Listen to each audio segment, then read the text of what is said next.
The next financial crash will wipe out the old you. And I haven't even shown you the most dangerous mindset yet. And this is what keeps poor people poor forever. If you want to unlock money, you have to make sure that you're always continuous learning. If you think learning stops after school, then you're already 10 years behind. The rich stay rich because they treat learning like oxygen. You know, the broke mindset is, I want to be the best. Whereas the billionaire mindset is, we want to find the best. For me, I'm always learning. It doesn't matter where I'm like reading books or listening to books. I'm attending a lot of training programs. I'm also experimenting a lot as well. You see, the secret is the speed of implementation. You need to do something, learn it, do it, fail, tweak, and learn. These are all things that make a massive impact to the learning process, but yet most people are not learning the things in order to implement. How can you implement something if you've never even learned it before? Your iPhone's getting smarter than you, and that's pretty scary. AI is evolving faster than your job, and if you're not upgrading yourself, you'll be replaced. Not fired, replaced. There are so many things that people need to learn, and they know they need to learn it, but they're still not doing it. If we are not learning the things in order to be more efficient, then we'll get replaced. Not fired, replaced. And I think this is one of the most important parts of really learning, understanding all the things that are out there right now, but it's also the speed of iteration. It's how fast it moves, it's how fast it actually grows. This is why it's so important to be able to learn this stuff. The biggest financial lies are sold to you by broke people with opinions. Think about it. How many times have you taken advice from somebody who maybe they're not as wealthy as you, or maybe they're not wealthy at all, but you're trying to get wealth advice from them? That's like going to a personal trainer and saying, hey, teach me how to get a six-pack, but this person's overweight. You see, we have to be logical. We have to be strategic with the advice that we get. It's not always about having advice from friends. It's getting advice from counsel. So the key is to understand who should I listen to, what's working, and then test it. I always talk about the art of Jeet Kune Do, meaning we learn all the different things that are out there, and then what we do is we make sure that we learn these strategies, and then we take the best from everything, then we make it our own. That's how you create success in your life. It's really understanding what is working and iterating that. Most millionaires read one book a week, and most broke people have never even read one book a year. Now, I'm dyslexic, so I don't read, I listen. So we always need to be learning new strategies. We always need to be listening to things and learning. So you need to carve out some time, not just for strategic thinking, but also for learning time. And unfortunately, and this has happened to me a lot, as a lot of you know, I travel around the world, I do a lot of keynotes, I do a lot of talks and speeches and events, and that pays really well.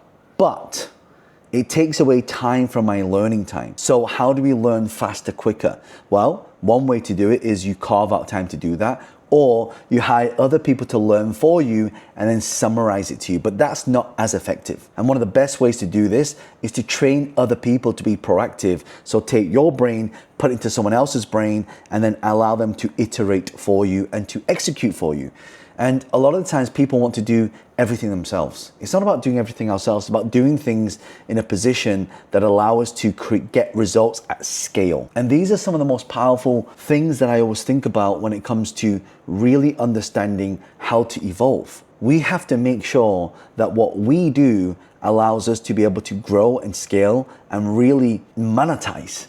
But to monetize, we need to know what the flaws are. We need to know what the challenges are. We need to know how to overcome that. It's always continuous learning. Even after 20 years of being in business, I still focus on creating and learning. Either I learn myself, I learn with somebody, or I have someone teach me. These are three of the ways that you learn. And unfortunately, a lot of people have forgotten how to learn. And actually one of the best ways to learn is to learn on the job, is to do it with somebody. Easiest way to learn a language is to what? Speak it with somebody. Like my daughter, when she's learning different languages, when she's in Asia, where we are right now, as you can probably see, in Asia, she speaks more like Chinese and Mandarin. Whereas when we're in the UK, she speaks more English. So it's the environment that also shapes your learning and how fast you adapt it. You know, when people think about things like crypto or NFTs, I talked to a friend and I asked him many years ago, hey, there's this Bitcoin thing. Do you think I should invest in it? And he said, no, John, it's a scam. But the thing is, had I gone to somebody who knew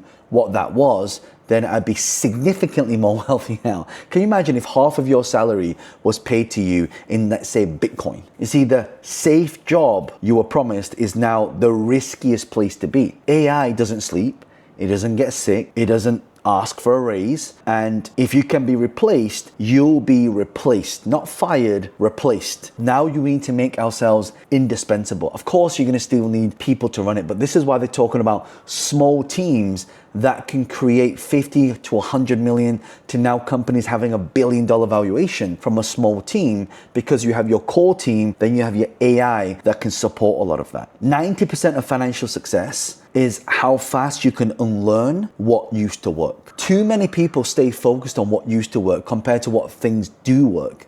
And unfortunately, we are now in a position where we get complacent. And when we get complacent, things take over. The longer you cling on to old strategies, the faster you will sink. The rich pivot fast. The poor cling on to things that are comfortable. So we always have to focus on what's actually working and then what we can do in order to learn new things. And this is why I think it's so important to really understand all the things that we're currently going through right now, because if you think about how we used to do things compared to how we do things now, it's very different. What used to work even 6 months ago, 3 months ago, doesn't work today. Why?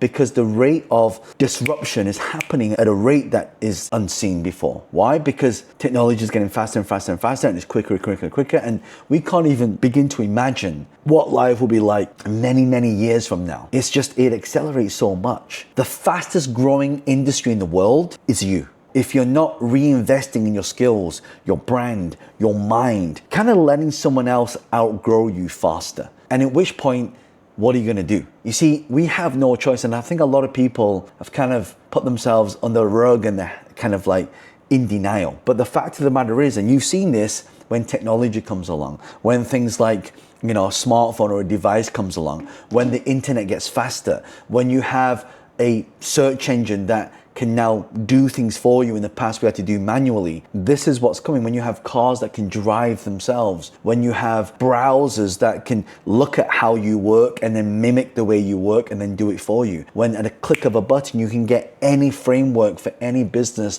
and create a presentation, an entire business model in a few clicks. The world is changing. So the fastest growing industry is you. So for me, I spend a lot of my time in the signal of doing, of learning and executing, right? So learn, do, execute. Well, isn't do the same as execute?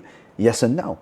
Doing is, okay, I'm gonna do the thing I say I'm gonna do. Executing is actually following through with it. And when you're doing something, you're not really executing, you're just kind of doing it. You're kind of like, you know, I'll go on social and make a few posts. You're not, I mean, yes, you're making a few posts, you're doing it, but you're not executing. Executing is execute, get feedback, execute, get feedback, find out what doesn't work, do the things that do work, and then discard the things that don't work. That's it. Just keep it really, really simple. If you follow that, it'll make a massive impact to your life and to your business, and things will change for you. I promise you that. But if you love this, do me a favor and share this with somebody who needs to hear this message. Subscribe to this channel. And also, if you have any questions based on what I've talked about, leave some comments below and I'll personally come in and answer those questions as well. Other than that, check out this video here and I'll see you on the next video.